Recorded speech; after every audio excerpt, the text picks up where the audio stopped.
Erkekler akça tapkıla, akça tavuş gerek. Tavuğunun 3 yolu erecesi var.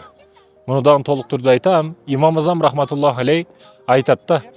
Акча керек емес, акчанын кереги жок деген адам же жалганчы, же акмак дейт да. Чындыгында жөнөкөй эле мисал менен бүгүн мен түшүндүрүп айтып берейин. Бирөө сизди алдыңызга кар сурап келди. Ага кандай мамиле кыласыз? Бирок бай, авторитет, көчөңүздүн башы болгон бир байга кандай мамиле кыласыз да? Кандай пакта коесуз? Кадыр барк, урмат, сый себептеринин бирөөсү бул акча болуп эсептелет, урматтуу эркектер. Аялдар хорошо, ал даяр жерге келет, даяр жерде жашайт, а бирок эркек киши акча табыш керек да. Аял киши неге таппасын десеңиз, аял киши тапса, мен болду, кожоюнума баш ийбейм, эркин болдум деп ойлойт. Ал эми эркек киши акча тапса, мен семьямды жакшыраак, бактылуураак кылышка мүмкүнчүлүк таптым дейт. Табуунун жолдору биринчи албетте сөз түрдө бизнес. Соодада акчанын 90% соода кылыш керек. Кандай тармак болбосун, адам базарга өрөш керек өзүн. Базарда көп пайда бар. Кийинки система өзүң билип каласың. Мисалы, жөнөкөй эле бир печенье сатышты баштадың, базардан башла дейт да. Неге десеңиз, бир бул жагы 30, бул жагы 30 контейнер бар. Базарды ичи толтура адам ар ким алат да сизден. Печеньяңды сахар аз болуп калыптыр, печеньяңды мунасы көп болуп калыптыр, уну көп болуп калыптыр деп ар ким сын пикир айта берип, комментарий айта берет. Анан сен печеньяңды универсал даражада иштеп, базардан кийин чоң рынок өтөсүң да. Ошондуктан да базарга өрөш керек өзүң. Бул биринчи мисал. Ал эми экинчиден эң жакшы жол тамак аш жана кийим кече. Тамак аш, кийим кечеге адам ар дайым муктаж. Буну бардыгыбыз эле билебиз. Бирок бул жерде системалуу түрдө катуу турушубуз керек да. Бренд деген нерселерге басым жасашыбыз керек мекендештерим. Боло берет баягы 100 сомдук, 200 сомдук деген заман өтүп атат. Адамдар азыр өнүгүп атат. Баягы даярыга, мындай шартыга, комфортуга маани берип аткан учуру да.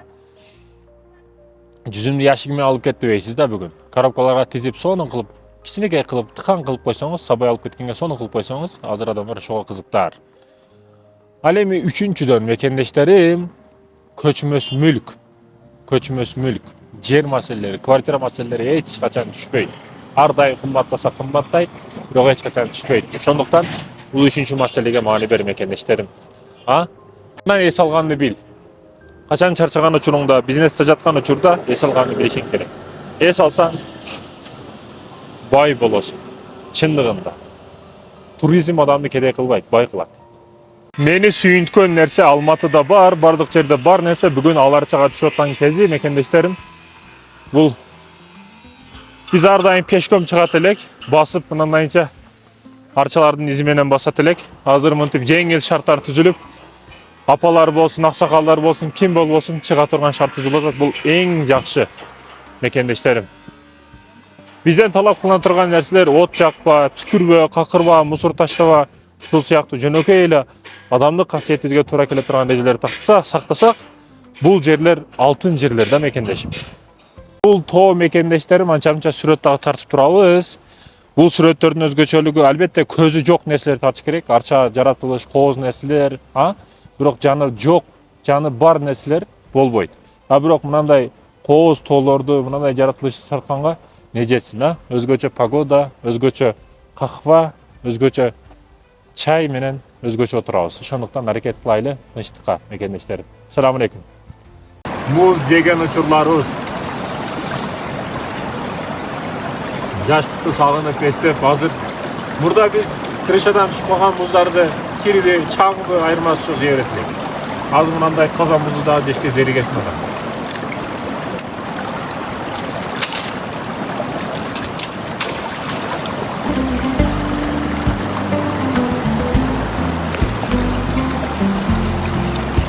Эркексиңби деген маселеде көрсөтөйүнбү деген эркектерге эскертүү, жыныстык мүчө итте дагы бар. Эркек болуп жүрүш башка, эркек болуп жашаш башка. Муну эреже катары билип ал, акылыңа түйүп ал мекендешим. Машалла. Кимди ашыкча урматтасаң, кадырласаң, барктасаң, анын колуна курал карматкан болосуң. Ал курал менен сени коргошу дагы мүмкүн, bir күн келип сени атышы дагы мүмкүн да. Ошондуктан чегараны бил. Ким болбосун чегараны сакта. Жүрөккө көп нерсени ишендирип алба, сынып каласың. Булдокулу чатабыздын аккан суу ырын эстеп, булгабагын. Мурда биз эскилер айтат эле, сууга тийбеген, сууга тийсең жимпип кетет, мусор таштабагын деп, мурдагы ушундай сууларды ичсек болот эле да. Азыр тим экендешим. Hazır özgöçe muz üstünde oturan. Maşallah tabarakallah. Özgöçe muz, özgöçe kırpımlı, özgöçe elekler sesinde. Video kvartirada dımız otura verirsen toza hava çıkınız. Toza dem alınız. Duşağınızı, yüreğinizi toza canlılanız. Elbette bunday yerlerge жетпеген адамдар бар. Muzu kalmadığın kadar çok önemli. Çok Урматтуу мекендештерим, биз ошол жерде таптык. Мына ай, мына тоо, мына асман. Бул козукту караң мекендешим.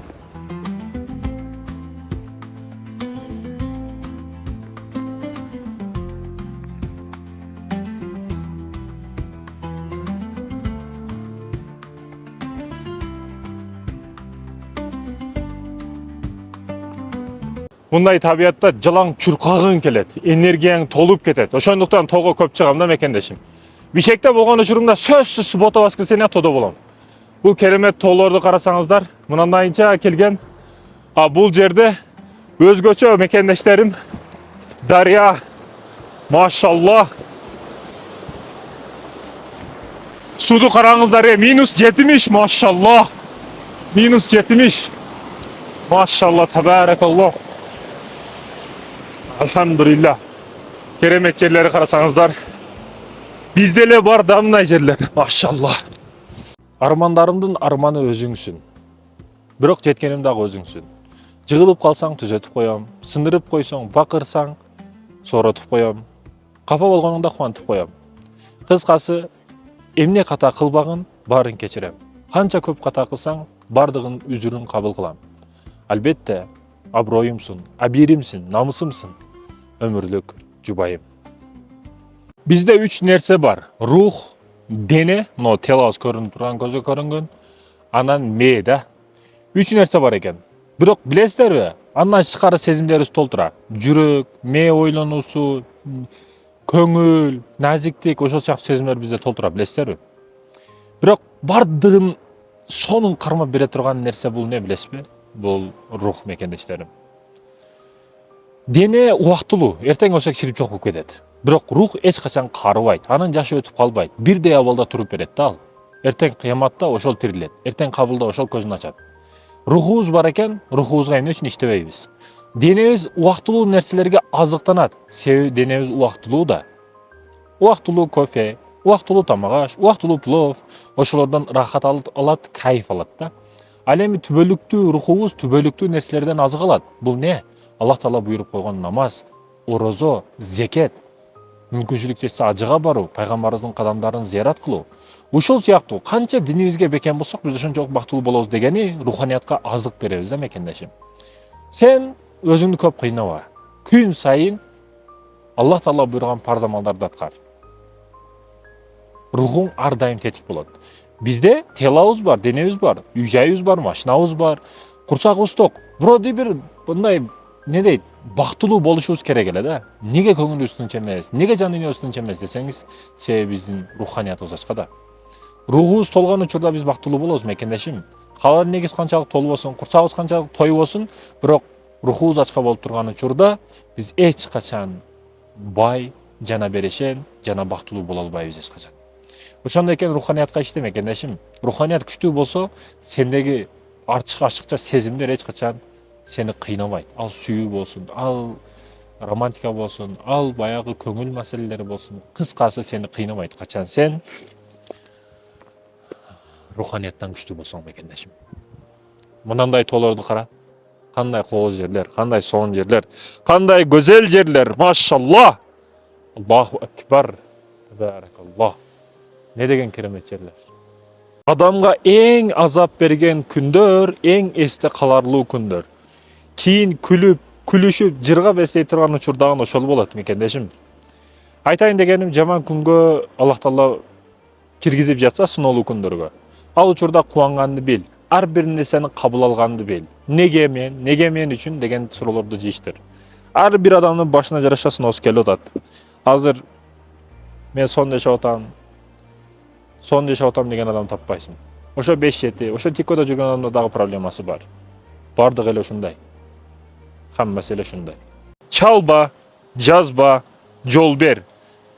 ketsin. Kийinчерээк түшүнөt. Senin mehrimingdi başkalardan kütkөн учурда senin kadırыңды bilet. Бул албетте аялыңа карата айтылганы жок, мекендешим. Кенен түшүнгөн адамдарга кенен түшүнүктөр бар бул жерде. Ойлон. Бул маселеде ойгон, мекендешим. Каалоо болгону менен жетип болбой турган нерселер бар.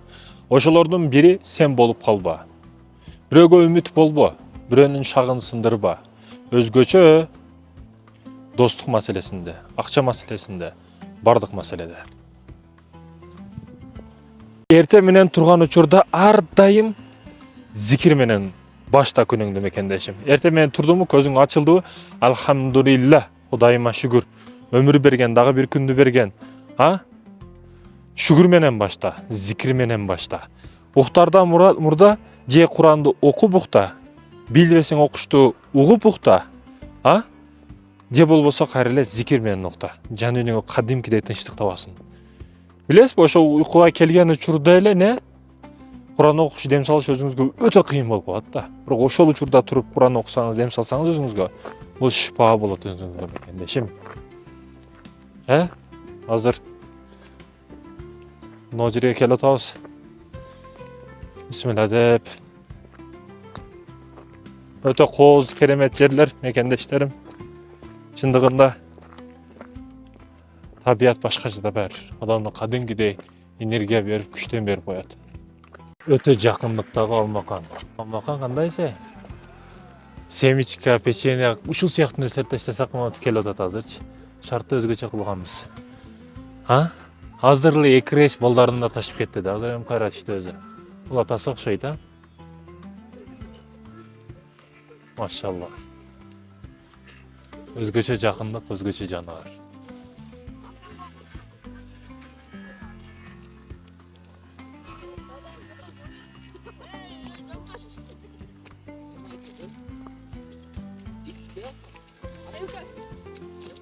This is белка.